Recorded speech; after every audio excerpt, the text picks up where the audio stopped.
Yo sahabat sektor 7 dan para manhwa lovers, jumpa lagi bersama Mimin ya guys. Kali ini Mimin akan membawakan Limit Breaker season kedua. Sebelum kita masuk ke videonya, jangan lupa dukung Mimin dengan tekan tombol like, subscribe, komen, dan juga share videonya ya guys. Jika ada yang mau traktir kopi boleh juga ya guys, link ada di deskripsi. Tak usah menunggu lama lagi, langsung saja kita masuk ke videonya. Pada video kali ini diceritakan bahwa tepatnya di ruangan Perdana Menteri terlihat bahwa pemilik menara sihir pun merasa tak terima dengan alasan Perdana Menteri melakukan semua ini. Sebab siapapun yang sneaker cari itu dirinya sekarang tak bisa, bahkan tak ingin memahami tindakan dari Perdana Menteri itu. Sebab hanya dengan alasan itu saja Perdana Menteri telah mendorong rakyat negara ini menuju ke kematian. Akan tetapi Perdana Menteri beralasan bahwa pasukan militer negaralah yang akan melindungi rakyat-rakyat. Namun pemilik menara sihir pun langsung menggunakan sihirnya untuk menunjukkan apa yang sebenarnya sudah terjadi dan meminta Perdana Menteri untuk melihatnya sendiri. Lalu bertanya apakah kejadian seperti itulah yang Perdana Menteri inginkan? Mendengar hal itu, Perdana Menteri pun kesal dan berteriak menanyakan apa yang seharusnya dirinya lakukan setelah dengan jelas telah melihat apa yang akan terjadi di masa depan, dan haruskah dirinya memilih hancurnya umat manusia? Namun dengan tenangnya pemilik menara sihir menanggapi bahwa yang dirinya tunjukkan itu merupakan sebuah permulaan saja. Sebab jika dirinya melihat laporan dari para penyihir menara, dirinya mendapatkan info bahwa para monster bintang 8 sedang menuju ke tanah ini. Jika monster-monster itu mendarat, maka negara ini pasti akan hancur. Mendengar hal itu, Jugu pun terlihat kesal karena Perdana Menteri tak memerintahkan guild perisai untuk melindungi negara mereka saat ini. Namun Perdana Menteri hanya terdiam sembari dalam hatinya berujar bahwa guild perisai merupakan kartu yang harus disimpan sampai saat terakhir. Jadi terlalu sayang jika digunakan saat ini. Akan tetapi Jugu kembali berteriak memanggil Perdana Menteri untuk menyadarkan lamunannya, dan pemilik menara sihir pun menyerah berbicara dengan Perdana Menteri karena menurutnya Perdana Menteri sudah bukan lagi orang yang dirinya kenal. Lalu meninggalkan ruangan itu yang disusul oleh Jugu yang mengikutinya. Sedangkan Kang Hui yang juga akan meninggalkan Perdana Menteri pun berkata kepada Perdana Menteri agar dia tak terlalu dalam memikirkan hal itu. Sebab ada kata-kata bagus yang berbunyi bersalaman setelah permainan berakhir. Bagaimanakah jika Perdana Menteri mencoba untuk mempercayai kata-kata itu? Setelah itu Kang Hui pun pergi meninggalkan Perdana Menteri yang membuat Perdana Menteri pun kembali sendirian di ruangan itu. Dikarenakan hal itu, Perdana Menteri pun akhirnya memutuskan untuk menghubungi Taerim dari guild perisai dan memberikan perintahnya untuk melindungi semua warga yang tak bersalah. Taerim pun siap melaksanakan tugas itu. Kemudian setelah itu Perdana Menteri bertanya-tanya kenapa Kang Hui kembali muncul di dunia manusia lagi saat ini. Lalu berpindah tempat, tepatnya di tengah kota, terlihat bahwa Yubin sedang menghabisi banyak sekali monster yang saat ini muncul bersama dengan para anggota guildnya. Kemudian bertanya kepada anggota guildnya bagaimana situasinya saat ini. Anggota guildnya pun menginfokan bahwa situasi saat ini tak begitu buruk karena para monster yang mencoba untuk masuk di daerah timur bisa direspon oleh para tentara tanpa kesulitan. Yubin pun menanggapinya dengan berujar bahwa kelihatannya mesiu sihir yang baru dikembangkan itu sangat efektif melawan para monster-monster itu. Namun jika monster yang tak mempan dengan mesiu sihir muncul, maka garis pertahanan mereka pasti akan mudah ditembus. Salah satu anggota guildnya pun menggoda Yubin dengan mengatakan bahwa makanya mereka datang ke sini saat ini untuk pekerjaan yang tak dibayar seperti ini. Sontak hal itu membuat Yubin pun sedikit kesal dan memukul anggota guildnya itu menggunakan gagang daggernya sembari berujar bahwa uang bukanlah segalanya. Anggota guildnya itu pun sembari tersenyum dan memegang kepalanya berujar bahwa uang memang bukan segalanya. Tapi momen ini juga merupakan hal langka yang sebagus uang. Lalu anggota guild lainnya pun menyindir menanggapinya dengan berujar sepertinya sebelumnya yang terbaik adalah wanita yang bernama Yumi yang dia sukai itu. Dan menduga jika sepertinya dia telah ditolak oleh Yumi. Yupin pun menenangkan anggotanya yang ditolak itu sembari mengatakan bahwa amarah dan rasa sedihnya itu sebaiknya dia lampiaskan saja ke arah monster-monster itu. Dan setelah itu mereka pun kembali maju melawan monster-monster dengan dipimpin oleh Yupin. Kemudian di atas laut terlihat Sneaker dan rekannya sedang ada di sana mengawasi daratan Korea yang menjadi medan pertempuran saat ini. Di sana rekan Sneaker pun memuji yang entah bagaimana caranya mereka bisa bertahan sejauh ini yang ditanggapi oleh Sneaker yang mengatakan bahwa manusia tak akan jatuh semudah itu. Rekan Sneaker pun menanggapi bahwa bisa dibilang mereka saat ini masih terbilang kuat dan bisa mengetahuinya hanya dengan melihat Perdana Menteriku. Di mana sepertinya di depan mereka dia berakting seolah-olah akan bekerja sama dengan mereka, tapi sekarang dia mengganggu mereka dengan mengarahkan guild perisai. Sneaker pun menanggapinya dengan tertawa sembari berujar bahwa seperti itulah manusia. Ditambah lagi, dirinya juga sudah memprediksi tindakan Perdana Menteri yang akan seperti ini. Sedari awal tujuannya adalah membakar tanah ini dan meningkatkan keagresifan para monster kepada para manusia. Lalu memerangkap semuanya di dalam tempat ini. Rekan Sneaker pun menanggapinya dengan mengatakan bahwa walaupun begitu, rencana Sneaker pasti akan terganggu jika para monster itu menjadi liar. Maka dari itu dirinya lah yang akan mengatasinya. Bersamaan dengan hal itu dia pun melepas jubahnya lalu terbang menuju ke daratan. Sedangkan di daratan terlihat saat ini para warga sedang berjalan mencari tempat berlindung. Akan tetapi tiba-tiba kawanan monster pun datang ke arah mereka yang membuat orang-orang itu pun panik dan berlarian ke sana kemari. Dan saat ada seorang anak yang terjatuh akan diserang oleh seekor monster, tiba-tiba monster itu pun terjatuh ke atas tanah karena terkena sebuah perisai sihir dan banyak perisai juga yang mengelilingi orang-orang itu yang membuat mereka pun merasa aman. Dan setelah itu Tairi muncul mengalahkan monster itu sembari berujar bahwa mulai saat ini guild perisai akan melindungi seluruh rakyat Korea. Sedangkan rekan Sneaker yang diketahui bernama Petro itu pun terlihat sedang berada di atas mereka semua dan berujar bahwa kali ini dirinya akan bertarung dengan sungguh-sungguh melawan Tairim. Lalu tersenyum sembari mengatakan bahwa orang yang bertarung dengan mementingkan orang lain daripada diri sendiri pasti tak akan bisa menang. Bersamaan dengan hal itu dari punggung Petro pun keluar sesuatu yang langsung mengeluarkan beberapa tembakan ke arah Tairim yang ada di bawahnya. Awalnya, Tairim terkejut dengan serangan dadakan itu namun masih bisa menahan serangan itu menggunakan pedang besarnya. Kemudian, dengan kesalnya menggertakkan giginya berteriak memanggil nama Petro dan langsung melompat ke arah Petro untuk menyerangnya.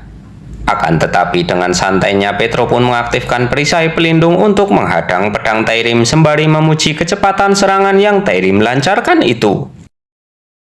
Tapi itu semua tak berarti baginya karena semua data guild perisai sudah dimasukkan dan dianalisa.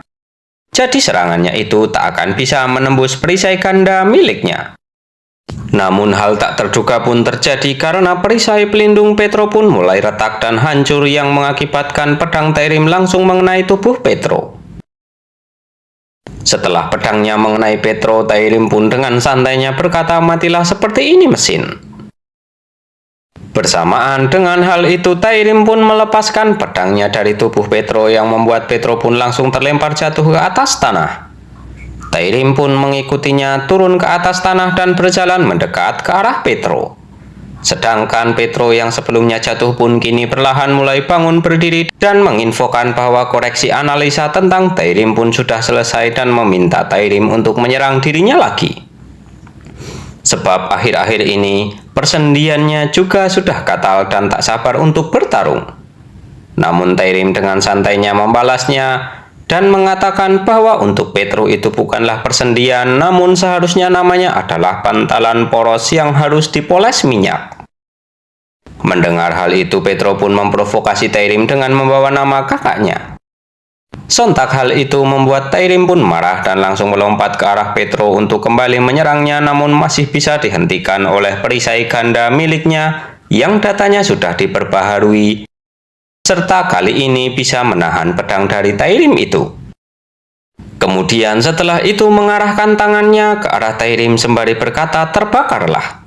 Bersamaan dengan hal itu sebuah tembakan api besar pun diarahkan kepada Tairim.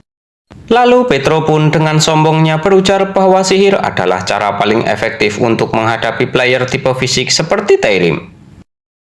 Dan di antara sihir-sihir itu, serangan membakar atau membekukan adalah yang memiliki efek paling fatal. Walaupun tentu saja api biasa tak akan mempan terhadap player rank S seperti Tairim. Namun level api miliknya berbeda dari orang lain pada umumnya. Karena api miliknya adalah api asli yang terbuat dari esensi sains itu sendiri. Kemurniannya tak akan sebanding dengan api palsu yang terbuat dari sihir.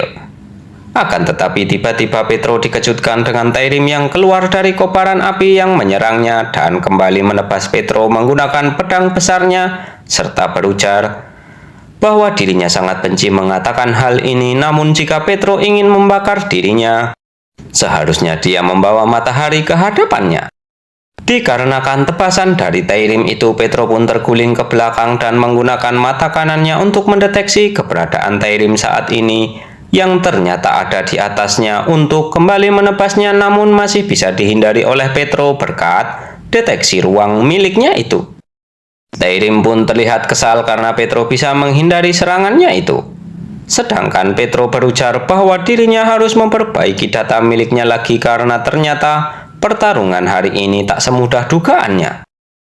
Akan tetapi dengan sedikit memprovokasi, Tairim pun berujar bahwa ini bukanlah sebuah pertarungan, melainkan seperti dirinya sedang menghancurkan sebuah rongsokan. Kemudian berpindah tempat di kantor Perdana Menteri saat ini berada. Terlihat bahwa setelah meninggalkan ruangan Perdana Menteri, terlihat saat ini Jugu bersama dengan pemilik menara sihir sedang mengobrol. Pemilik menara sihir pun dengan ekspresi kesedihannya bertanya kepada Jugu kenapa Perdana Menteri memilih keputusan itu. Jugu pun menghiburnya agar tak terlalu bersedih. Sebab Perdana Menteri bukanlah tipe orang yang akan bergerak seperti itu tanpa alasan yang pasti. Pemilik menara sihir pun tahu akan hal itu. Namun itulah yang membuat dirinya sedih seperti ini karena sepertinya tujuan Perdana Menteri sudah berubah dibanding sebelumnya. Padahal Perdana Menteri adalah orang yang selalu mengorbankan dirinya sendiri dan tak pernah meninggalkan rakyatnya sebesar apapun resikonya. Itulah tujuan Perdana Menteri yang dirinya kenal. Pemilik menara sihir mengatakan hal itu sembari meneteskan air matanya. Namun Jugu kembali menghiburnya dengan mengatakan agar pemilik menara sihir itu tak usah bersedih seperti itu, sebab dirinya yakin Perdana Menteri pasti memiliki maksud tertentu. Mendengar hal itu, pemilik menara sihir pun kembali bersemangat dan memutuskan untuk melihatnya sendiri dengan apa yang sebenarnya dicemaskan oleh Perdana Menteri itu. Jugu pun tersenyum menyetujui apa yang disampaikan oleh pemilik menara sihir. Lalu setelah itu pemilik menara sihir pun mengajak Kang Hui untuk segera pergi dari tempat ini dan Kang Hui pun bersemangat menanggapi ajakan itu. Kemudian berpindah tempat, di tempat Kipong berada saat ini terlihat bahwa Kipong sedang menggaruk-garuk telinganya karena merasa ada yang sedang mengatai dirinya. Akan tetapi Sisu menanggapinya dengan tertawa sembari mengatakan jika hal itu merupakan hal yang aneh. Sebab yang mengolok-olok Kipong semuanya sudah mati. Terlihat bahwa di sekitar Kipong saat ini banyak monster-monster yang sudah kehilangan nyawanya. Lalu menanyakan kepada Sisu kenapa malah para monster yang mengolok-olok dirinya. Sisu pun menjelaskan bahwa tak ada manusia yang mengingat Kipong, jadi yang bisa mengolok-olok Kipong saat ini hanyalah para monster saja. Kipong pun membenarkan pendapat dari Sisu itu. Namun ada seekor monster yang masih tersisa di sana dan Kipong pun berjalan mendekati monster itu lalu memukulnya hingga membuat monster itu pun pindah alam seketika. Kemudian Kipong kembali melompat ke arah Sisu berada. Di sana Sisu pun berujar bahwa dirinya mengira Kipong akan membiarkan monster itu hidup. Akan tetapi Kipong pun mengatakan bahwa pernahkah Sisu melihat dirinya membiarkan monster hidup setelah bertemu dengannya? Sisu pun menyimpulkan bahwa semua monster memang harus dibunuh menurut Kipong. Lalu bertanya kepada Kipong apakah dirinya merupakan seorang monster ataukah seorang manusia. Kipong pun terkejut mendengar perkataan Sisu itu dan merasa bingung kenapa Sisu tiba-tiba bertingkah aneh seperti itu. Sisu pun beralasan bahwa tiba-tiba saja dirinya merasa penasaran. Kemudian mengeluarkan ekspresi sedihnya berujar bahwa Kipong mengharapkan semua monster agar terbunuh semua. Dan jika dirinya adalah monster maka dirinya harus dihabisi oleh Kipong juga. Akan tetapi Kipong menanggapinya dengan tersenyum sembari mengelus kepala Sisu berujar bahwa pemikiran Sisu itu lucu juga menurutnya. Lalu mengajak Sisu untuk segera pulang ke rumah. Namun bersamaan dengan hal itu, tiba-tiba Sisu merasakan sesuatu yang langsung diinformasikan kepada Kipong bahwa saat ini wujud Kipong sedang tertangkap oleh jaringan penyiaran para manusia dan menunjukkannya kepada Kipong. Melihat hal itu, Kipong pun terkejut dan menduga bahwa itu merupakan fabrikasi. Akan tetapi Sisu terlihat khawatir karena yang menjadi masalah adalah hanya mereka berdua saja yang tahu jika itu hanyalah fabrikasi saja. Kipong pun menanggapinya dengan mengatakan bahwa ini pasti ulah dari orang-orang itu dan langsung mengajak Sisu untuk pergi ke tempat itu. Kemudian saat fabrikasi itu muncul di siaran, para penduduk pun meresponnya dengan berbagai tindakan. Ada yang mengamuk tak terima, ada yang mengeluh karena frustasi, dan ada yang tak mempercayai berita tak masuk akal itu seperti komandan tentara yang sebelumnya diselamatkan oleh Kipong. Si komandan pun berpikir sebaliknya. Dia bukanlah dalang dari semua kejadian ini, namun dialah orang yang sudah membereskan semua kekacauan kali ini. Semua anak buah komandan itu pun sependapat dengan komandannya itu. Bahkan mereka menganggap jika tak ada orang itu mungkin saja pertahanan pesisir di bagian tenggara sudah ditembus oleh monster-monster. Si komandan pun kembali mengatakan bahwa mungkin ada pihak yang diuntungkan dengan menjadikan orang itu sebagai orang jahatnya. Kemudian kembali berpindah di tempat Kipong berada saat ini, terlihat bahwa dia sedang berada di atas bukit di dekat kota. Di sana, Sisu pun memberikan sebuah ide kepada Kipong agar mereka menghindari kota untuk saat ini. Kipong pun menanyakan apakah maksud Sisu agar dirinya tak bertemu dengan orang-orang. Sisu pun membenarkan hal itu dan menjelaskan bahwa setelah keluar siaran berita seperti itu, tak mungkin orang-orang tak akan memperhatikan Kipong dan tentu saja konflik pasti tak bisa terhindarkan. Mendengar hal itu, Kipong pun terlihat khawatir karena jika semua itu sampai mempengaruhi Pongsun dan yang lainnya, itu bisa menjadi situasi yang serius. Sisu pun terlihat salah sangka dengan perkataan dari Kipong itu yang menganggap jika di situasi saat ini sangat tak nyaman menjadi seorang manusia. Akan tetapi Kipong menjelaskan bahwa dirinya juga merupakan seorang manusia dan menganggap Sisu juga seorang manusia. Jadi Sisu tak perlu khawatir. Sisu pun mengerti maksud perkataan dari Kipong itu, namun masih tak terima karena para manusia pasti akan mengacungkan pisau mereka ke arah Kipong ke depannya. Lalu bertanya apakah Kipong menyesal sudah menghapus ingatan para manusia? Sebab jika Kipong dulu tak menghapusnya, pasti masalah seperti ini tak akan terjadi. Akan tetapi dengan yakin Kipong menjawabnya bahwa dirinya sama sekali tak menyesal sudah menghapus dan menyelamatkan para manusia. Sisu pun sambil tersenyum berujar bahwa dirinya akan selalu berada di pihak Kipong apapun yang terjadi.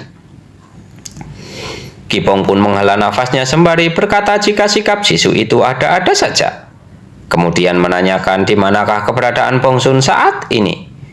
Sisu menanggapinya dengan mengatakan bahwa dirinya bisa merasakan respon dari keberadaan Pongsun saat ini dan mengajak Kipong untuk menuju ke sana. Lalu setelah itu terlihat mereka semua pun berkumpul dan Pongsun terlihat khawatir dengan keadaan Kipong saat ini setelah melihat berita itu disiarkan. Perdebatan di antara mereka itu pun terjadi yang membahas tentang video fabrikasi itu yang seharusnya mengganggu Kipong. Walaupun Kipong merasa tak terganggu sekalipun, seharusnya Kipong melakukan protes secara resmi untuk menyangkal semua itu. Lalu Ling Ling mengatakan bahwa semua itu sudah terlambat karena jika ingin menyangkal tentang video yang sudah tersebar itu, maka Kipong harus melakukan sesuatu yang lebih besar dari itu untuk membuktikannya. Akan tetapi dengan memegang kepala Bongsun, Kipong pun mencoba untuk menenangkan adiknya itu sembari berkata bahwa itu tak masalah bagi dirinya. Sebab dirinya melakukan semua ini bukan karena ingin mendapatkan pengakuan. Lalu mengajak mereka untuk segera pulang sebab dirinya ingin segera mandi. Akan tetapi Bongsun berteriak mengatakan bahwa jika kakaknya tetap pergi seperti itu, sama saja akan membuat kehebohan terjadi. Namun Sisu meminta Bongsun untuk tak khawatir dan memberikan sebuah sihir ke arah Kipong, tapi Bongsun merasa jika tak ada perubahan apapun dengan kakaknya itu. Sisu pun menjelaskan bahwa di mata mereka semua Kipong memang tak ada perubahan. Tapi di mata orang lain, Kipong akan terlihat seperti orang yang berbeda. Mendengar hal itu, Bongsun pun merasa takjub dan dengan antusias ingin seperti kakaknya itu, namun dirinya ingin dibuat mirip seperti anggota girl group. Akan tetapi Steve terlihat kesal dengan sikap kekanak-kanakan Bongsun itu. Kemudian tak lama setelah itu terlihat bahwa mereka semua saat ini sedang berjalan menuju ke rumah mereka dan dihentikan oleh beberapa orang player. Para player itu pun menanyakan dari manakah Kipong dan yang lainnya berasal. Dengan singkat Kipong menjawab bahwa mereka semua berasal dari Busan.